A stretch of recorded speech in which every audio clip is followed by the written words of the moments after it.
Leo Fender cannot really play the guitar. He never became a rock star. He never toured the world. He never stood on stage in front of thousands of screaming fans holding one of his own instruments under the lights. And yet, if you have heard rock, country, blues, funk, punk, metal, surf music, or almost any form of modern electric music, you have heard Leo Fender's fingerprints. Not because he wrote the songs, not because he played the solos, but because he built the tools that made those sounds possible. The Telecaster, the Stratocaster, the Precision Bass, the Bassman amplifier, and later G&L, the final workshop of his career. Leo Fender did not invent the electric guitar. That had already started before him. But he did something that may have mattered even more. He made the guitar, the electric guitar, practical, repairable, affordable, mass producible, and so useful that more than 70 years later, the world is still copying, modifying, and reinventing his ideas. This is the story of a man who never fully utilized his own invention as a player, but changed what players could become. This is why Leo Fender mattered. Before Leo Fender changed music, the guitar had a problem.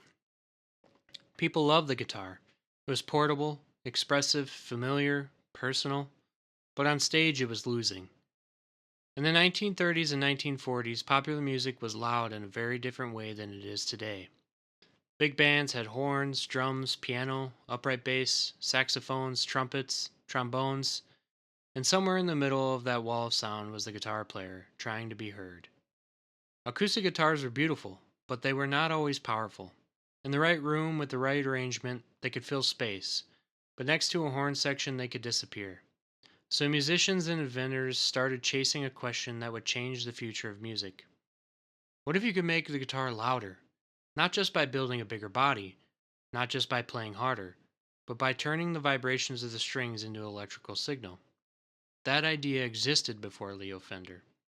Companies had already experimented with electric instruments.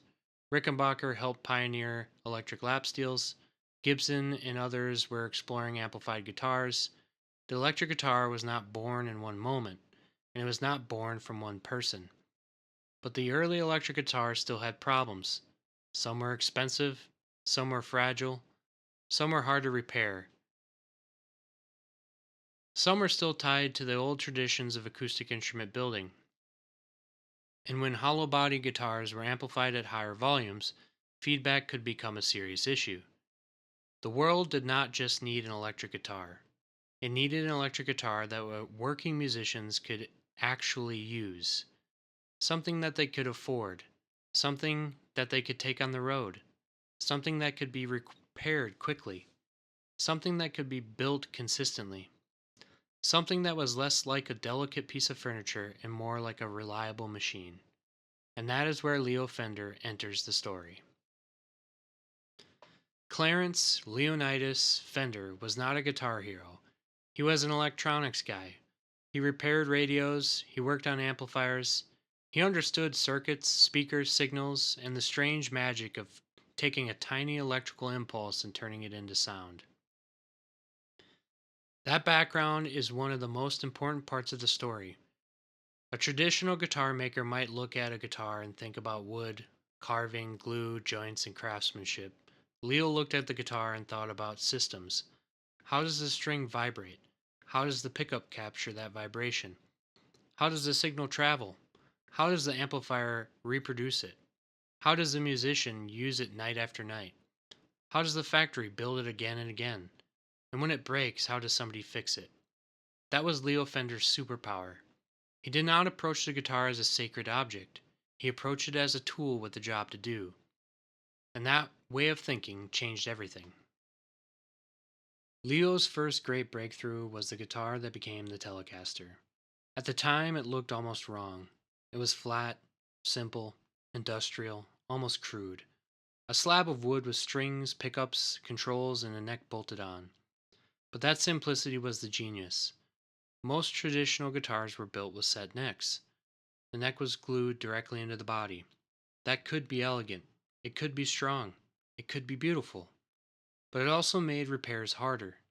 If the neck warped, cracked, or needed major work, the guitar could become a serious project. Leo's idea was brutally practical. Bolt the neck on. If it breaks, replace it. If it needs work, remove it. If you are building thousands of instruments, make the parts repeatable. That single idea helped turn the electric guitar into something closer to an industrial product. Not cheap in the sense of careless, cheap in the sense of accessible, usable, serviceable. Built for musicians who actually worked.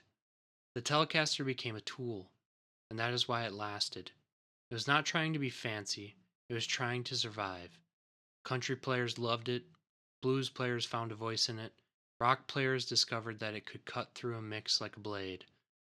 Telecaster could sound clean and sharp. It could sound rude and aggressive. It could sound bright, twangy, warm, nasty, precise, or raw. It was one of those rare designs where the limitation became the identity. Two pickups, a slab body, a bolt-on neck, a few controls, no wasted motion. It was not just a guitar, it was a philosophy. This is where Leo Fender becomes interesting. He was not trying to impress other builders with tradition, he was trying to solve problems. That is why some people looked at early Fender guitars and saw something too simple, too plain, too mechanical. But working musicians saw something else. They saw reliability. They saw volume. They saw a guitar that could be thrown in a case, hauled to a gig, plugged into an amplifier, and trusted. That matters. Because history is not always changed by the most beautiful object. Sometimes it is changed by the object that works every night. But Leo Fender's most important invention might not have been the guitar at all. It might have been the precision bass. Before the precision bass players usually played upright bass. The upright bass is iconic. It looks beautiful, it sounds huge, but it is also large, fragile, difficult to transport, difficult to amplify clearly in loud bands. It also has no frets. That means intonation depends entirely on the guitar player's hand position. Great upright players could do incredible things with it, but for the modern electric band that was starting to form, it had limits. Leo saw the problem. Bands were getting louder, venues were changing, recording was changing. Musicians needed something portable, something amplified, something that could lock in with the drums and be heard clearly. So Leo took the role of the upright bass and reimagined it as an electric instrument, the bass guitar. With frets, a pickup, with a familiar body shape, with a layout that made sense to guitar players, and a size that made sense for working musicians. That is why it was called the precision bass. The frets helped players hit notes with precision. That sounds obvious now, but at the time it helped redefine what the bass could be. Suddenly, the bass player was not stuck behind the huge acoustic instrument. They could stand, move, plug in, turn up, lock in with the drummer, and be heard. That changed bands. It changed rhythm sections. It changed recording. It helped shape rock and roll, soul, funk, punk, country, pop, and almost every form of electric music that followed. The precision bass did not just give musicians a new instrument, it helped create the modern rhythm section. Let's think about how many songs are built on bass and drums. The groove, the pocket, the part of the song you feel before you think about it. Leo Fender helped make that more portable, more consistent, and more powerful. He did not just change guitar players, he changed the foundation underneath them. And Leo was not only building guitars and basses, he was also building the thing that made them loud, the amplifier. One of his most influential designs was the Fender Bassman. The funny thing is, the Bassman was originally designed for bass. That part is easy to forget because the guitar players fell in love with it too. The Bassman helped define what an electric instrument could feel like through an amplifier. Clean enough to be articulate, powerful enough to fill a room, responsive enough to become part of the musician's touch. And as music got louder, guitarists began pushing amplifiers harder. Clean tones became breakup, breakup became overdrive. Overdrive became part of the language of rock music. The amplifier was no longer just making the guitar louder, it was becoming part of the instrument. That is another reason Leo Fender mattered. He did not only design objects, he designed ecosystems: the guitar, the bass, the pickup, the amplifier, the player, the stage, the repair bench, the factory. He understood that all of it was connected. Then came the Stratocaster. If the Telecaster was the workhorse, the Stratocaster was the evolution. Leo Fender listened to musicians. That is one of the most important pieces of the story. He was not a great guitarist, but he was surrounded by players, and he paid attention. Players wanted comfort, they wanted more sounds, they wanted better balance, they wanted easier access to higher notes. They wanted a vibrato system. They wanted an instrument that felt less like a plank and more like something shaped around the human body. So Leo and the Fender team built the Stratocaster. 3 pickups, a contoured body, a double cutaway shape, a vibrato bridge, a guitar that looked like it came from the future. And in a way, it did, because the Stratocaster did not become locked into one genre, it became a blank canvas. Buddy Holly made it look clean and futuristic. Jimi Hendrix made it sound like it was from another planet. David Gilmour made it sing. Eric Clapton made it cry. Nile Rodgers made it dance. Stevie Ray Vaughan made it roar. The Stratocaster became one of the most recognizable shapes in modern music. Even people who do not play guitar know the outline. That is rare. Most inventions disappear into the background. The Stratocaster became a symbol. And the strangest part is, it still looks modern. A design from the 1950s still looks like it belongs on stage today. That does not happen by accident. Think about how much the world has changed since the 1950s. Cars changed, televisions changed, phones changed, computers changed, recording studios changed, even the way we listen to music changed completely. But electric guitars, many of the most popular designs still look like they came from Leo Fender's era. The Telecaster still looks like a Telecaster, the Stratocaster still looks like a Stratocaster, the precision bass still looks like a precision bass. That tells us something important. Leo's designs were not powerful because they were complicated. They were powerful because they solved the right problems. They were easy to manufacture, easy to modify, easy to repair, and easy to recognize. And most importantly, they gave musicians room to become themselves. A Stratocaster does not force one sound. A Telecaster does not belong to one style. A precision bass does not belong to one decade. They became platforms. And once something becomes a platform, it can outlive the person who built it. And that brings us to one of the most interesting parts of Leo Fender's legacy, the Super Strat. Because the Stratocaster was not just a guitar, it became a starting point. By the late 1970s and 1980s, guitar playing was changing again. Players wanted more speed, more sustain, higher output pickups, thinner necks, flatter fingerboards, more frets, deeper cutaways, locking tremolo systems. They wanted guitars that could survive dive bombs, fast runs, high gain amps, and a new era of technical playing. And when builders looked for a foundation, many of them started with Leo's basic idea: contoured double cutaway bolt on electric guitar. Then they pushed it further: one humbucker in the bridge, then 2 humbuckers, then HSS pickup layouts, then Floyd Rose style tremolos, then 24 frets, then sharper horns, sleeker neck joints, hotter electronics, and more aggressive shapes. That is the Super Strat. Companies like Charvel, Jackson, Ibanez, ESP, Kramer, Suhr, Anderson, Schecter, and many others built guitars that were not simply copies of the Stratocaster. They were evolutions of it. The Super Strat took Leo Fender's blueprint and adapted it for a new generation: hard rock, shred, metal, progressive music, modern session work, boutique guitars. Even many modern extended range, high performance instruments still carry pieces of that DNA. Different headstocks, different pickups, different bridge, different body carve, different genre, but underneath it all, you can still see the shadow of the Stratocaster. That is the real power of Leo Fender's design. It did not freeze music in the 1950s. It gave later builders something to argue with, something to modify, something to improve, something to push beyond its original purpose. A great invention does not just answer one question, it creates new questions. The Stratocaster asked, what if an electric guitar could be comfortable, modular, expressive, and mass produced? The Super Strat asked, what if we took that idea and made it faster, louder, sharper, and more extreme? That is not a rejection of Leo Fender, that is proof of his influence. But Leo Fender's story has a strange turn. In 1965, he sold Fender to CBS. From the outside, that can look like the end of the story. The founder sells the company, the name lives on, the man walks away. But with Leo, it was more complicated. He had serious health concerns. He believed his time might be limited. So he sold the company that carried his name, the company that made his most famous instruments, the company that turned his ideas into icons. And then something unexpected happened. Leo kept going.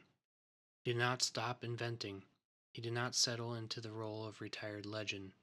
Because Leo Fender was not driven by fame, he was driven by problems. As long as there was problems to solve, he still had work to do. After Fender, Leo became involved with Music Man. Then came G&L, George and Leo. G&L was founded with George Fullerton and Dale Hyatt, and it became Leo Fender's final major workshop. That is how G&L should be understood. Not just as another guitar company, not just as Fender after Fender, but as the last chapter of Leo's lifelong experiment. The instruments were familiar, but they were not frozen in nostalgia. They carried echoes of Fender designs, but they also included new thinking. Magnetic field design pickups, the saddle lock bridge, the dual fulcrum vibrato, the ASAT, the Legacy, the L2000 bass. These were not the instruments most casual listeners recognized, but to many players, G&L represented something special. Leo Fender after Fender.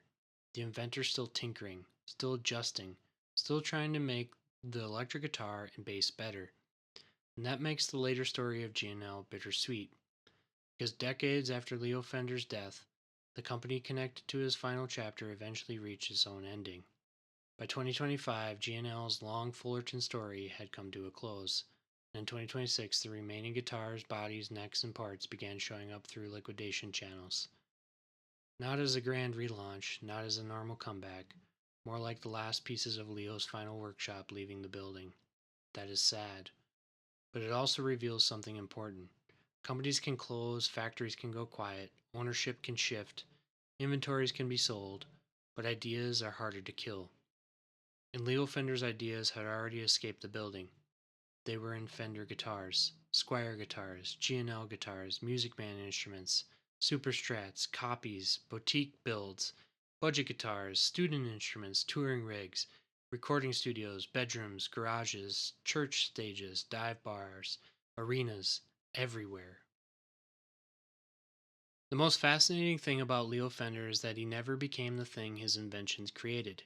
He built guitars, but he was not a guitar hero.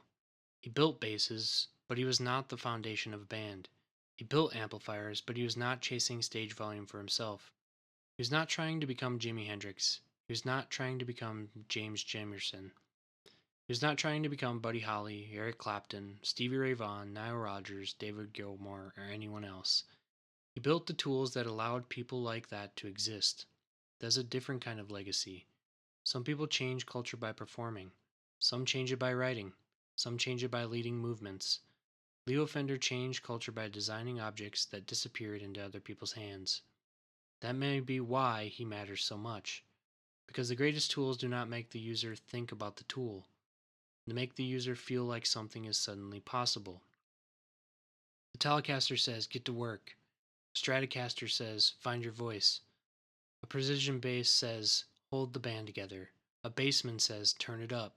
And a Super Strat says, push it further. Today, the electric guitar is not new technology. It is old technology.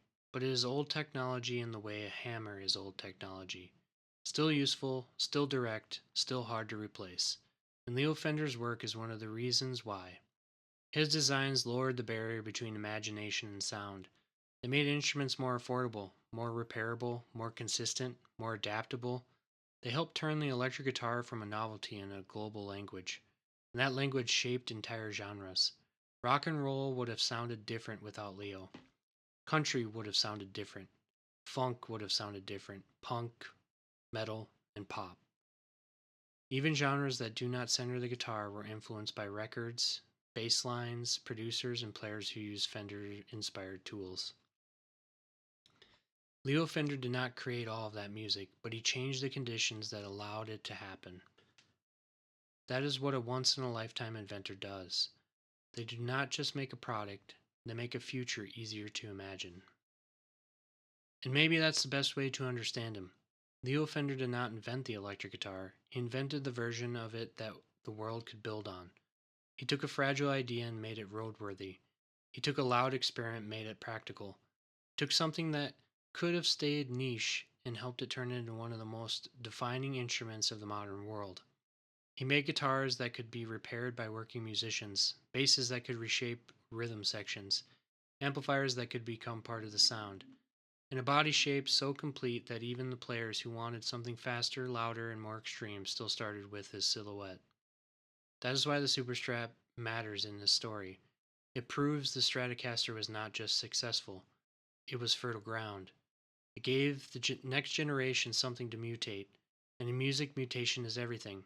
Blues becomes rock, rock becomes metal, punk becomes hardcore, funk becomes hip hop, country becomes electric, surf becomes garage rock. One sound pushes into another, and underneath many of those sounds, somewhere is a Leo Fender idea. Maybe it is the guitar, maybe it is the bass, maybe it is the amplifier, maybe it is the bolt on neck, maybe it is the pickup layout, maybe it is simply the belief that an instrument should work for the player, not the other way around.